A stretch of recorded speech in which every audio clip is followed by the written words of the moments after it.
진리의 성령입니다.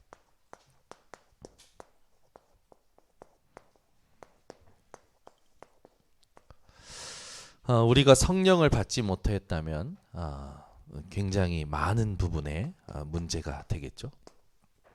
오늘 이 7절에 그런 말씀을 주셔요. 내가 너희를 떠나는 것이 너희에게 유익이다. 아니, 예수님이 떠나시는데 우리에게 유익이라 하셨습니다. 이걸 여러분들이 오늘 하나님 앞에서 질문하셔야겠죠. 그리스도께서 우리를 떠나시는 게 우리에게 유익이다. 더 좋은 것을 주신다. 이런 말씀들이죠. 근데 여기에 굉장한 비밀이 있어요. 여기에는요, 우리가 앞으로 신앙생활을 할 때 절대 놓치지 말아야 될 비밀, 기준, 또 모든 내용이 다 들어있는 겁니다. 자, 본론으로 들어가서 우리가 이제 실제로 이 땅에서 살아갈 때 성령을 보혜사라 하셨어요. 네. 보혜사라는 단어는 헬라어로 보니까 이런 말이죠. 파라클레토스. 네, 이 말이 그때 헬라 당시에는 변호사 이런 데 쓰였어요. 그러니까 예수님께서 올라가시면서 우리에게 변호사를 보내시겠다고 한 겁니다. 더 이제 얘기하면 법률 자문가.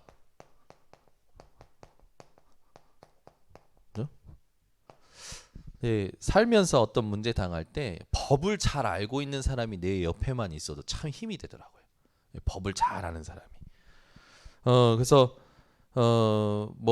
우리 교회에 어떤 가족 그 성도님 가족 중에 판사도 계시고 또 변호사도 계시더라고요. 근데 이제 법을 잘 아는 사람이 옆에 있다고만 해도요 굉장히 힘이 되는 부분이 있죠. 헬라 이제 문화 속에서 파라클레토스가 이런 의미를 가지고 있는데 예수님께서 올라가시면서 우리에게 이 보혜사를 모든 사람에게 주시겠다고 약속하신 거예요. 네. 그러니까 저와 여러분은 이미 전문 변호사가 안에 계십니다. 전문 변호사가 안에 계셔요. 이분이 얼마나 이제 우리가 단어로 좀 보자면 이 파라클레토스 했을 때 여러 가지 단어가 있는데 카운셀러가 있어요. 카운셀러는 뭡니까? 이 카운셀러는요 상담자라는 거죠. 상담자. 여러분에게 문제가 있을 때 여러분들은 다른 사람 찾아갈 필요가 없어요. 내 안에 계신 성령께 의뢰하면 됩니다. 아이고 성령님 또 문제가 왔어요. 사건이 왔어요. 그래서 우리는요 절대 외로울 수 없는 외로움이 불가능한 존재예요. 외로움이 불가능한 존재. 또 단어를 또 이렇게 쭉 보면 이런 말 있어요. 헬퍼. 이거 뭡니까? 이제 실제로 돕는 자죠. 여러분들에게 뭔가 도움이 필요할 때 도우시는 성령. 또 단어가 있는데 컴포터. 이거는 뭐냐? 위로자라는 뜻이에요. 이렇게 봤더니 여기에 관련된 성경 구절들이 이제 쭉 나옵니다. 이제 조금 놓치지 말아야 될 성경 구절인데 이 분이 바로 누구십니까? 성령이죠. 성령. 예수님이 우리를 떠나시는 것이 유익이라고 하신 이 부분을 두고 여러분이 질문하면서 뭘 다 찾아내야 되냐면 예수님께서 우리를 떠나시는 것이 나에게 유익이다 하신 언약과 증거와 실제로 역사를 여러분들 걸로 확인을 하시고 정리하셔야 됩니다. 그래서 성령 했을 때 첫 번째 뭡니까? 제일 중요한 거예요. 요한복음 14장 6절. 우리와 함께 있는데 그냥 함께가 아니라 영원토록 함께입니다. 이게 말씀 얼마나 위로가 되고 참 여러분 답이 됩니까? 그냥 함께가 아니고 영원토록 함께해요. 그러니까 우리는 여러분 외롭다라는 말은 이제 여러분하고 안 맞습니다. 네. 아멘. 우리 장준사님 외롭지 않으신 거예요. 확실히 안 외롭대 안 외롭대. 외롭지 않은 게 확실히 맞다니까요. 하나도 안 외로워요. 여러분은 지구에 나 혼자 남았다고 해도 외로울 수가 없는 존재예요. 아멘. 거기다가 어느 정도냐? 요한복음 14장 26절에 보니까 그가 우리에게 모든 것을 가르치고 생각나게 하시겠다고 하셨어요. 인도하신다라는 거죠. 그리고 요한복음 15장 26절에는요. 그가 그리스도를 증거하게 하시겠다 하셨어요. 그러니까 우리가 하는 게 아니에요. 그리스도 증거는요. 우리와 함께 하시는 보혜사 성령께서 주장하시는 겁니다. 그리고 오늘 본문에도 우리가 확인했지만 요한복음 16장 13절에 보니까 그가 우리를요. 진리로 인도하시죠. 또 요한복음 16장 14절에서 15절에 보니까 그가 그리스도를 영화롭게 한다고 하셨어요. 또 요한일서 2장 1절에 보니까 그 성령께서 우리를 하나님 앞에서 대언하신다고 했습니다. 여러분들이 하나님 앞에 설 때 우리가 막 뭔가 변호할 필요가 없어요. 하나님 내가 이렇게 살아왔고 저렇게 살아왔고 아니요. 성령께서 변호하신대요. 그러니까 저와 여러분은 정말 여러분 다른 것으로 행복하시면 안 됩니다. 성령으로 행복하셔야 돼요.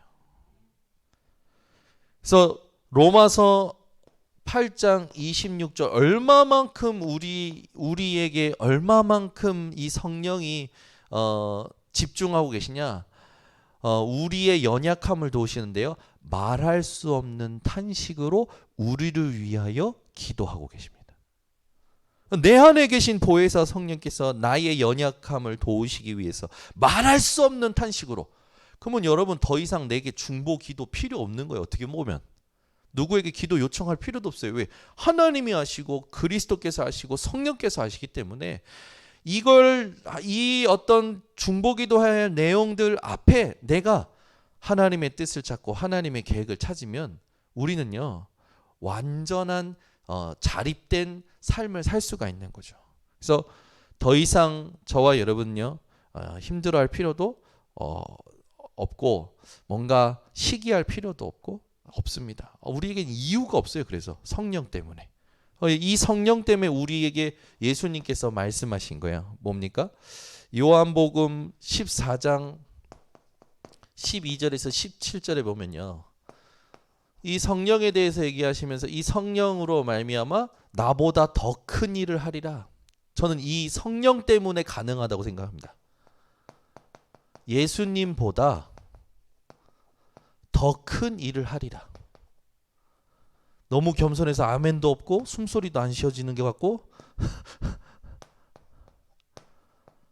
왜냐하면 내가 하는 게 아니라 내 안에 계신 성령이 하시니까 가능하죠. 가능하다니까요. 그러니까 나는 나에게 집중하는 게 아니라 나는 내 안에 계신 성령께 집중하는 게 중요한 거예요. 그래서 내가 한 일도 너희가 하겠고 성령이 계시니까. 나보다 더 큰 일을 하리라. 성령이 계시니까. 그래서 이 성령의 충만함을 받으면 땅끝까지 증인되리라 하신 말씀이 맞다니까요. 그래서 여러분 성령 충만이 뭡니까? 내 주장, 내 고집, 내 생각이요 필요 없어지는 거예요. 아주 나라는 건 다 틀렸다라고 인정하고 부인하고 솔직히 말할 수 있는 이게 진짜 성령의 사람이죠. 그래서 저와 여러분이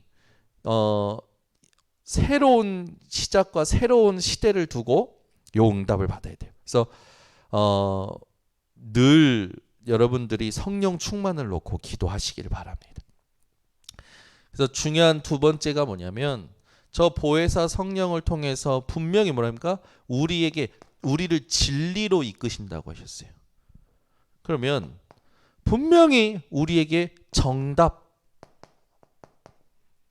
해답, 응답 주시겠다는 겁니다. 하나님의 정답, 하나님의 해답, 하나님의 응답을 성령께서 이끄시겠다라는 거예요. 그 우리는 사람하고 얘기 많이 할 필요 없어요. 제가 아까도 얘기했지만 풀어보려고 이렇게 서로 이해를 시켜보려고 대화를 하면 할수록 감정이 올라오더라고. 아내랑 사랑한 아내랑 이제 그냥 잘 지나간 줄 알았어요. 잘 지나갔으니까 이제 얘기하면 알겠지. 근데 아는 게 아니라 오해를 하는 거예요. 그러면 나는 그러면 내 마음대로 못하고 늘 보고하고 날 늘 눈치 보라는 거냐? 라고 얘기를 하는 거예요.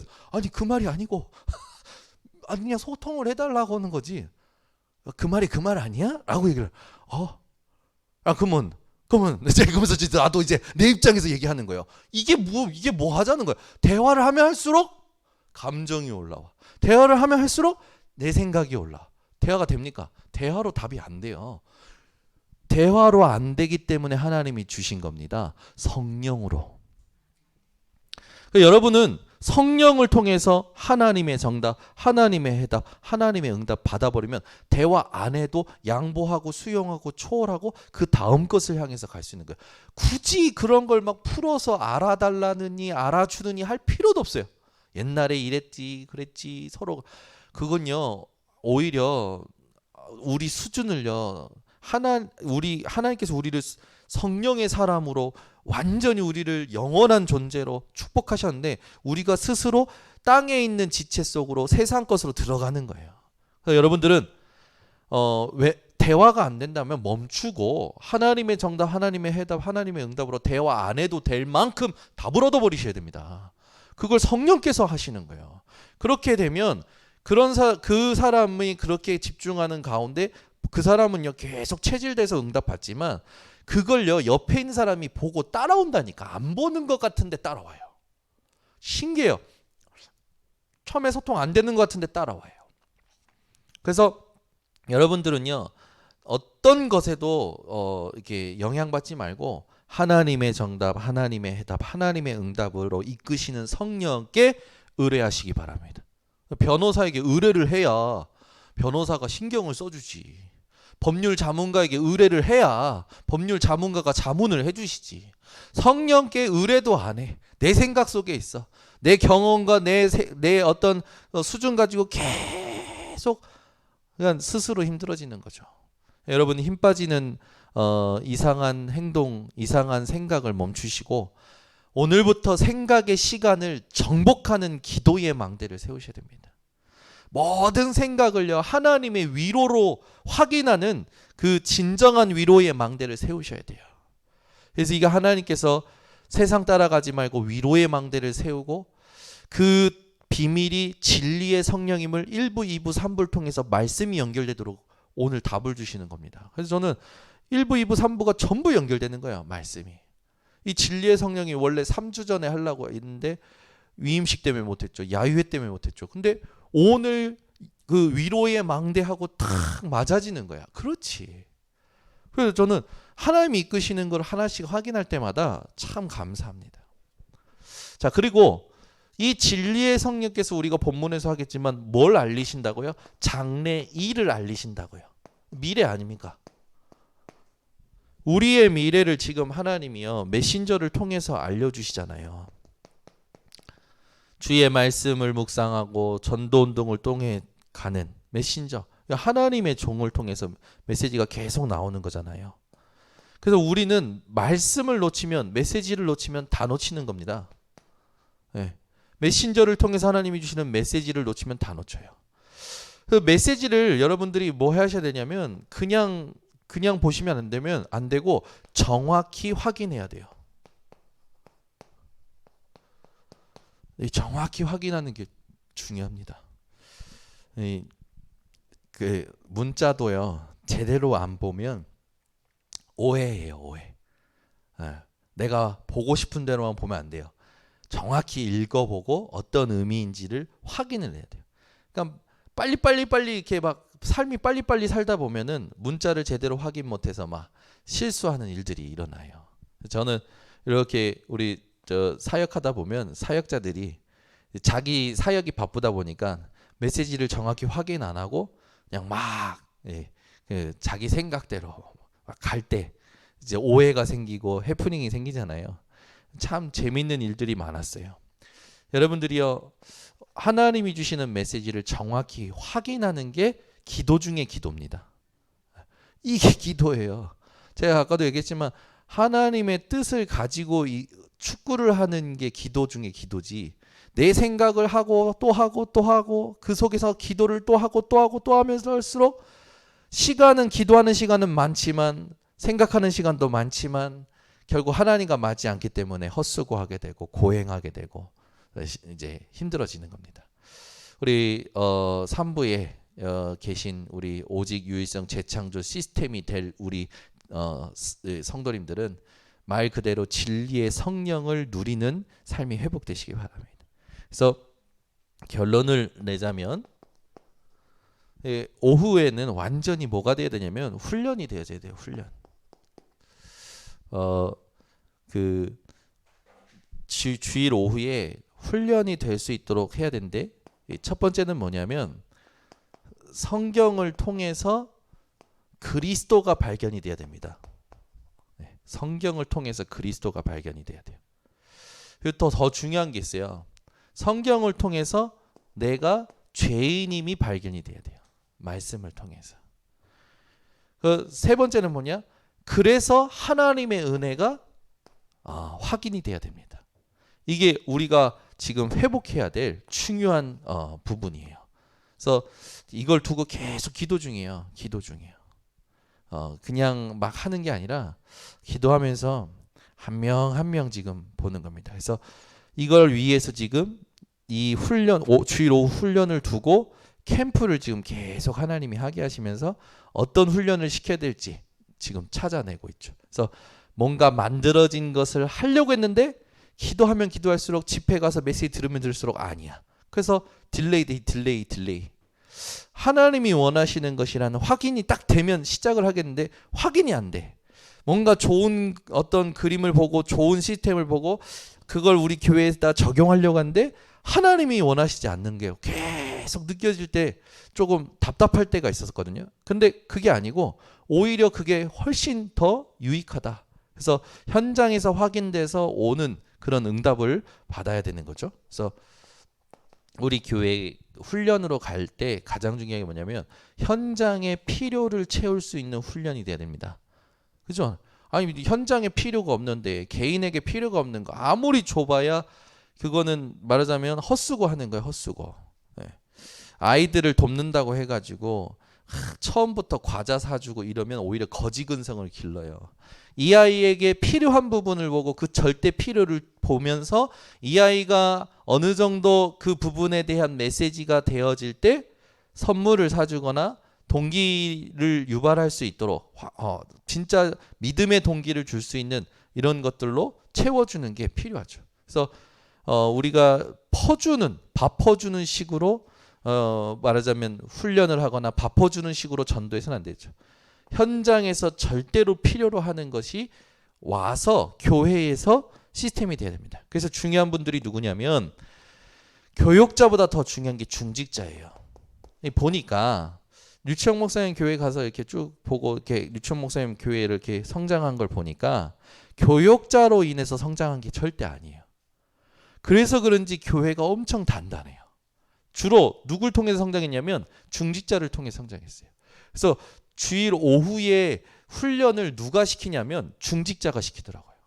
그래가지고 중직자가 구원의 길, 중직자가 말씀 듣는 방법, 기도하는 비밀, 현장에서 실제로 전도하는 그 부분에 중직자가 무엇이 돼서 서 있냐면 증인이 돼서 서 있더라고요. 오히려 교역자가 이걸 도와요. 교역자들이. 그게 맞죠. 중직자가 세서 평신도를 끌어준다. 벌써 보니까 11개 훈련 코스가 움직여 가더라고요. 근데 교역자는 말하자면 그런 부분이 잘 될 수 있도록 뒤에 배경이 되고 실제로 메시지하고 조장 역할을 하고 실제로 현장으로 연결시키는 건 전부 중직자가 하고 있어요. 그래서 중직자 대학원이 얼마나 중요한지 몰라요. 그래서 우리 번성교회 중직자들이 증인으로서 뭘 하셔야 되느냐? 발판이 되셔야 돼요. 모든 평신도와 렘넌트의 발판이 되셔야 돼요. 아멘이 중직자분들이 한 분도 없으십니다. 진짜요. 네. 그래서 이제는 해야겠다. 하려면 우리 중직자들이 현장에서부터 확인되어져 오는 응답으로 인해서 세워져야 되는 거 아닙니까? 이런 응답을 우리가 같이 받아가야겠죠. 그러면서 이제 우리가 이 오후에 이 주일 오후를 활용을 해가지고 뭘 해야 되냐면 결국에는 다른 거 없습니다. 이 공동체 축제가 돼야 돼요. 주일날 한 주의 시작 아닙니까? 하나님의 나라에 대한 축제가 일어나면서 그 기쁨과 감사로 한 주를 살아가는 이게 되어져야 되거든요. 근데 코로나 3년도 되지 않는 가운데 주일 오후 예배 딱 멈추니까요. 이 회복하는데 너무너무 힘들어하는 거예요. 주일 오후 예배. 예, 주일날 오후가 우리가 완전히 공동체 축제가 될 수 있도록 우리 모든 성도님들의 이 집중이 새롭게 회복되어지셔야 됩니다. 기도하겠습니다. 하나님 감사합니다. 주께서 오늘도 아월즈 예배를 통해서 우리 번성교회 원하시는 것이 무엇인지 확인케 하심을 감사드립니다. 진리의 성령으로 충만한 삶이 회복되게 하여 주셔서 하나님이 이끄시고 하나님께서 주장하시는 삶을 한 주간도 살아내는 모든 성도들에게 하옵소서. 예수 그리스도의 이름으로 기도드리옵나이다. 아멘.